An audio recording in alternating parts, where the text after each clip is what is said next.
Okay, we're going to continue with the Missouri Tigers. And we have Isaiah McGuire here, defensive lineman, can play both end and tackle. So would you like to start your questions? Second row. You know, I was talking to Martez about Eli's personality. You know, what do you think it is about Eli's personality? You know, he's so witty, funny here. Is he kind of similar with you guys, and does he keep that up with the team too? Yeah. So Coach Drink has always been out, going personality, and it's affectionate. You know what I'm saying? He brings fun to, the game of football. Like in our team meetings, we have like a shoot around, before we actually get into the specific details of what we have during the week and things of that sort. Just as a follow-up to that, what do you think that's done for building the culture of this team? We talked about upstairs kind of like all these guys staying and, wanting to stay, and that's so rare now. What do you think that's done for this culture, just his personality? I feel like it's definitely helped people, as you said, they want to stay, they want to be a part of something like that. They want to have fun with the game of football. It's already hard being a collegiate athlete, student athlete, so you have to have fun in it, and do something different, than the usual. Okay, on the front row here. AP Stedham, WHEP, Foley, Alabama. Isaiah, what do you need to do individually and the defense to be better this year? Be more attentive to details, just really become a better playmaker for the team, to help my team lead to success. Like I said, we have a group of guys in there that work hard and, love playing next to each other. So to build that type of chemistry among defensive line and, the back seven team and offense is going to mesh well together. On the left side, back row. Dan Peck, ESPN 106.7 in Auburn. Isaiah, the commissioner was talking about different scheduling models, and he mentioned that he would prefer a system that didn't have teams going 12 years between visits. Missouri's going to make their first ever visit to Auburn later this season. As a player, do you have a preference for a schedule that would send you to different schools more often in the conference, or do you sort of like the division model they have right now that allows you to see the same 6 or 7 teams every year in the SEC?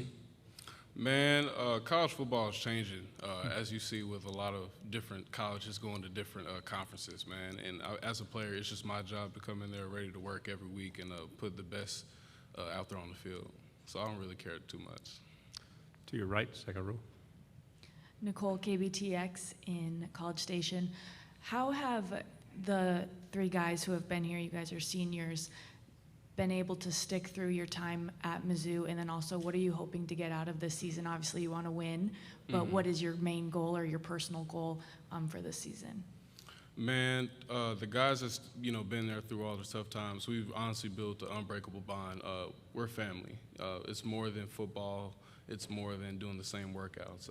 We look forward to going to each other's weddings or seeing each other, have kids one day and things of that sort. Meeting up, with the reunions in college, 10-year reunions or things of that sort, man. So it's much more than the sport itself. This year we're looking forward to really putting all the pieces together that's been building upon, the last few years, and that equates to success. Okay, we'll stay on the left side here. Obviously, new defensive coordinator this year. What have been your overall impressions of Blake Baker and just kind of what he's done so far with you guys, and what kind of expectation has he really set for you this year?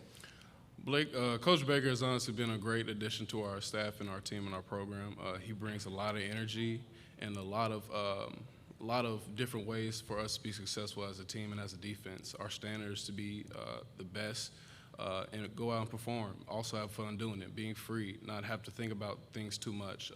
Like I said, if you think too much, you slow down during the play. So for us, it's really just tying things in together and going out performing our best.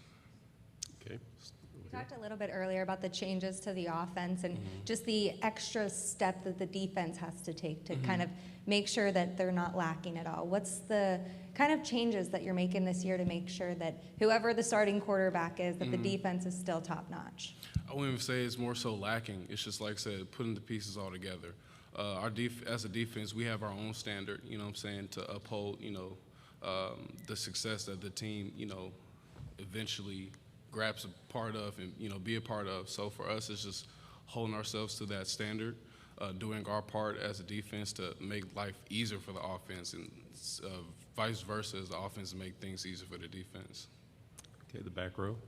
In part because of the transfer portal and the extra COVID-19 year of eligibility afforded to players, we're seeing some extremely veteran quarterbacks around college football and around the SEC. Mm-hmm. Jack Abraham has been playing college football for a really long time. I remember him at Ole Miss or Southern Miss in 2017, 2018, and he's been around since then. Your impressions of Jack as one of the quarterbacks competing to be out there this fall? Jack is a real cool guy. I've talked to him on a few occasions, and just getting to know him as a person. Like I said, him being married was something that intrigued me. It's like, man, really? But he said that he loves it. And as a football player, he's real sharp and real skilled out there. Throwing routes with other wide receivers. When quarterbacks and wide receivers and tight ends and running backs go out for routes. Real sharp guy and better person. To your right, second row.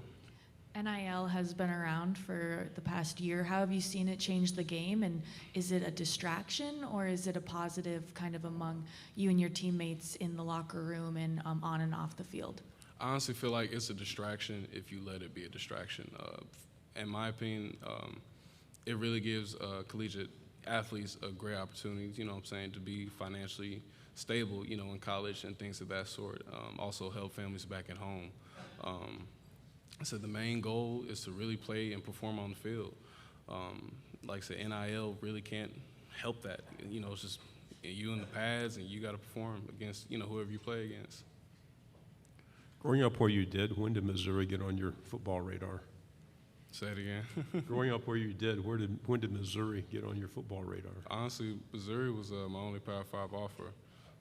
So, I wasn't that highly recruited out of high school, but, God shaped it in the way that he wrote the story. So Missouri has given me the best opportunity to go out and play college football. In what ways has it exceeded your expectations or your hopes? Just to put all the pieces together, be successful as a team, like we've been building each and every day, brick by brick, not looking too far ahead, not focusing too much on the past. Like I said, focus on the now, enjoying the now moment. Back row again. I imagine Coach Odom played a role in your decision to come to Missouri. He's still in the conference as Arkansas's defensive coordinator. You guys get to see him this year. What's it like seeing Coach Odom now that he's coaching somewhere else? Man, I feel like it's real cool. Like I said, he was a part of one of the biggest decisions I made in my entire life so far. So like I said, it's all love outside of, the actual football game itself. But, once, that whistle blows and that clock starts running, it's game time. We have any final questions? Okay, thank you very much. Thank you. Good job. God bless y'all.